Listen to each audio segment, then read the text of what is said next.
G'day, Couch Critics. It's Sogg and Brad, and today we're talking about Milos Ninkovic and the absolute shit show that's gone on at Sydney FC. Samuel, this is a family-friendly show here. Anyway, go on. No, that's fine. Go on. I can't think of any other word that describes what's gone on. So, if you live under a rock and you haven't seen any of this, good on you for watching our YouTube channel. Milos Ninkovic, about a week and a half ago, at about 10 o'clock at night, 11 o'clock. Probably after a few beers. Posts this video saying that he's leaving Sydney FC, that he's been pushed out, that he wanted to stay and he couldn't come to an agreement, and thanked the club and thanked Graham Arnold for bringing him to the club. And yeah, just drop this. He basically thanked everyone except for Steve Corica. Unreal. And then Sydney FC post a low res picture of Ninkovic with like something saying thanks. And it's like, what is going on? And then they come out later and say, oh, no, we were still in negotiations. And it's like, well, Ninkovic didn't seem to be like he was in negotiations. And it just absolute chaos. Absolute chaos. Yeah. It's pretty crap from a Sydney FC perspective, but I think also from an A-League fan in general. I mean, probably one of the best players to play in this competition, and to get shown the door like this, I mean, you can do it better than this. It actually doesn't end there, because now there's reports coming out of Serbia. So Kura Kiki, they're the club that he kind of started his career at. They were pretty keen on signing him and wanting him to finish his career over there. Apparently he went over to Serbia and met with the club, but they couldn't come to an agreement. And now there's news apparently that he has re-signed another season with Sydney FC. Apparently the original offer from Sydney FC was one more season, potential of stepping into a more coaching role with the squad, and a testimonial. Who knows what's actually going? That all the club has put out recently is that talks are ongoing. But yeah, like you said, it's a terrible way to treat probably the club's best ever player, like skill-wise, what he could do, and the time he's given to the club, 7 seasons, to have him in the position where he breaks the news is so bad. And I think it's like, I'm devastated. I'm a huge Ninkovic fan, as you can see. Yeah, a little shrine there. Look, I love him. When he's on the pitch, I can't watch anything but what Ninkovic does. He's an absolute magician on the ball. He's so fantastic, and a fantastic bloke as well. But I think it's just reflective of where the club is. It's been an absolute basket case for the entire last season.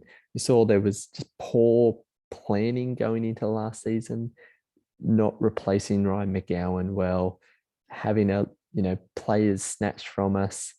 It just looked like we were always chasing our tail. And I think it actually comes down to Danny Townsend running the APL, and the first season of the A-Leagues, being run by themselves, and all of his energy was there. And so Sydney had been left without real direction for a whole season. And so now you've got this new guy stepping in, but he's stepping into like just mess. What's the meme from Community, comes back in with a pizza and it's just fire and people run there. That's what this guy, he's been at the club already, but to step into the CEO role where just nothing has been done by the looks of it for the last kind of 12 months. And it gets you to the point where you have a club legend just absolutely, you know, looking resentful to the club, like looking for a way out. And yeah, the club has been talking this big news about, going into the new stadium next season, going to make it one of the biggest years for the club ever. And I see a lot of other clubs signing players and re-signing their own players. And Sydney have been fairly quiet. We've seen a couple of players now go. So Ben Warland and Harry van der Sag off to Adelaide. Mustafa Amini, really only an injury replacement, but he's moved off and now headed over to Perth. There was news about Paddy Wood leaving. Talbot, one of our best kind of players this season, young player, off to Melbourne City. It just looks like Sydney Neuenhoff off to Wanderers. That hurts a young player who many fans of the club really thought he was, future centre mid. And there's news that Paddy Wood potentially had signed for Perth, although it hasn't been announced yet. And people are wondering what's going on there. It's just been a real just shambles from Sydney FC. And it's not what we've come to expect from Sydney. They have been one of the best run clubs over this last 8-9 years. They've actually gotten their act together and been consistently good and make good decisions. And yeah, I think this Ninkovic problem is actually it's a symptom of a much bigger issue that seems to be going on behind the scenes at the club. And I don't know I really hope they start making some signings and announcing some good stuff in the next couple of weeks, because it's dire times as a Sydney fan. Yeah, I think in his original speech he put on Instagram, I think the concerning thing for me, from my perspective, was that he thanked everyone except for Steve Corica, which is odd because he's won a title or two under Steve Corica, and that he's gone to thank Graham Arnold, the previous coach. So yeah, something doesn't seem right there at that club. And from a Wanderers perspective, it's a bit welcome to our life. But, I think I've got time for Ninkovic, just of the talent and the player he is. And I think he deserves better. I mean, I think, you look at similar situations where Bessar Barisha or Thomas Barosh have moved on, players that you'd probably put in that bracket of the best players to play in the A-League. And I think they were done with a lot better class than this. To be honest, this guy's turning 38 in December, and I think his time is probably up, whether he thinks it or not. He's still got a lot of talent, but to me, it seems like he's just not playing as much as he once was. But that aside, there's a better way to do it, saying if you want to move your mom, I think there's a better way to do it. And this is not the better way to do it. So yeah, Milos Ninkovic, 2022-23 Wanderers player, bring it on. No, but even I would only be on board for the memes. I think I don't want. He's a great player, but what's he going to add to any other team in the A-League at the age of 38? And he does not have the legs he did 5 years ago. Yeah, that's it. And that's fine. That's what happens. Players get old and they have to retire. But Sydney FC should have done better by him. And those points you make are absolutely. I think most fans are realistic that, look, he is towards the end of his career, and he really only has the ability to play bit part. Hello, little kitty. And I think that's right. But I think this is the issue, that there's been no real leadership at the club over the last 12 months. Because with Bobo, at least there was, he called it early, able to give him a farewell match. It was the last game at the stadium. It didn't really go well, but at least they were able to do something for him. Yeah. But there's just obviously not been that conversation had properly with Ninkovic. And so I think that's really disappointing, but it just shows the issues at the club. Yes, he is kind of getting old. I think he still, as a bit part player, coming off the bench, probably could still contribute to Sydney FC next season, and it would be right to send him off in the right way. And I think that's the thing. They just haven't dealt with him properly. They haven't treated him well. And that's really disappointing because we really hope it doesn't put a bitter taste in Ninkovic's mouth about Australia, about the league. And I'm sure he's mature enough to work through those kind of things, but it's just amateur hour, and it's not how you treat one of the competition's best ever players. And like I said, yeah, you move him on properly. He's probably one of the first players who I don't think we've ever really had testimonials in Australia. And he hasn't, hit 10 years for the club, but the impact he has made, he deserves a send-off.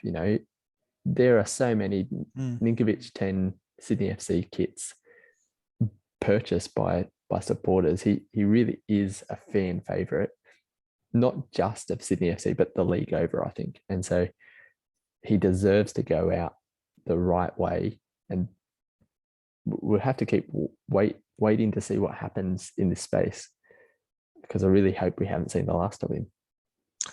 What do you think is going to happen? I think Sydney, whether or not they want to, have to meet his demands. If it's only one season, it's only one season.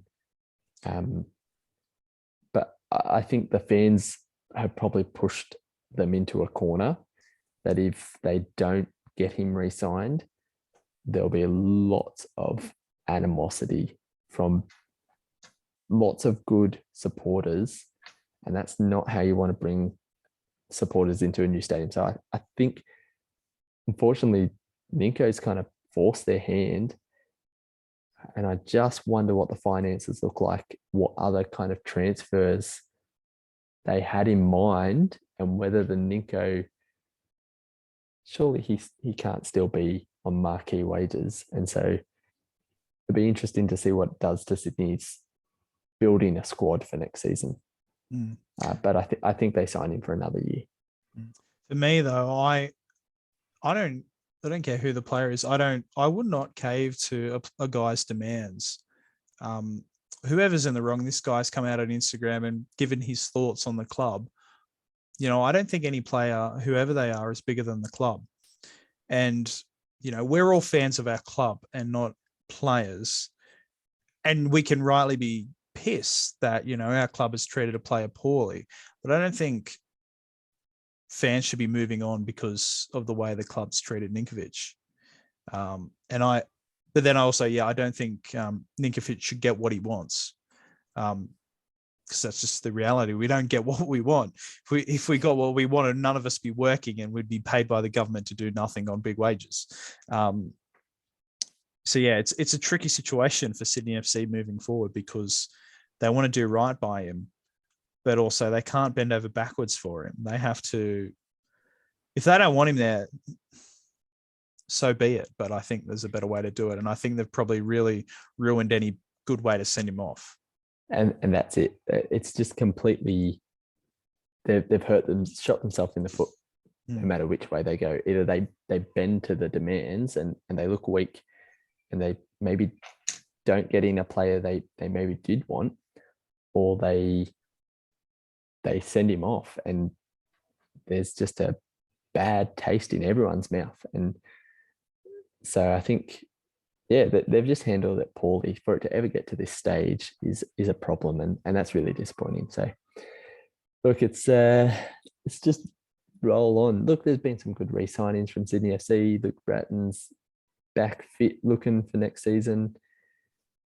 They've signed some of those young players to hopefully move them into that first team for next year. They're talking big talk about bringing in a marquee number 9. Let's bring in Zlatan Ibrahimovic, please. But it's just, last season was tough for a Sydney fan. For the last, we've been so good for so long. Last year was a shambles, and that's just kind of rolled on into the off season. So it could be a long one for Sydney FC fans, and hilarious for everyone else. Everyone else is loving it. Yeah, it's pretty funny. Anyway, how about we call it a day there? Let us know in the comments what you think of the way Sydney FC has treated Milos Ninkovic. Give us a like, Make sure if you haven't subscribed to the channel, subscribe, because we're pushing towards 600. Unbelievable, 600. Thanks for being with us so far. Anyway, we'll see you all in the next one.